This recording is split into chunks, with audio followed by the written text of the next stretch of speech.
পান করলে কিছু স্বাস্থ্যগত সুবিধা পাওয়া যায়, তবে অতিরিক্ত চা পান কিছু নেতিবাচক প্রভাবও ফেলতে পারে।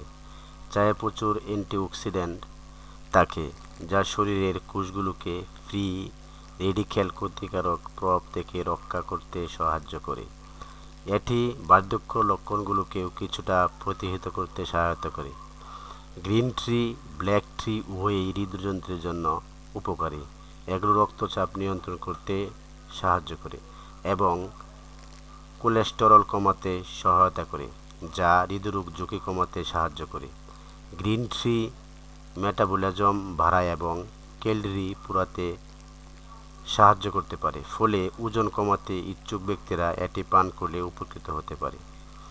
হালকা চা হজমে সহায়তা করে এবং পেটের ব্যথা বা গ্যাস সমস্যার প্রতিকারে সহায়ক হতে পারে।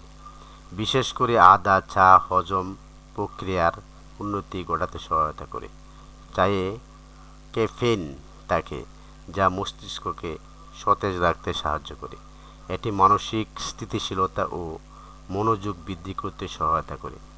চায়ে ফলিফেনল থাকে, যা শরীরের ইনফেকশন বা প্রদাহ কমাতে ভূমিকা রাখতে পারে এবং দীর্ঘমেয়াদী প্রদাহজনিত রোগ প্রতিরোধ করতে সাহায্য করে।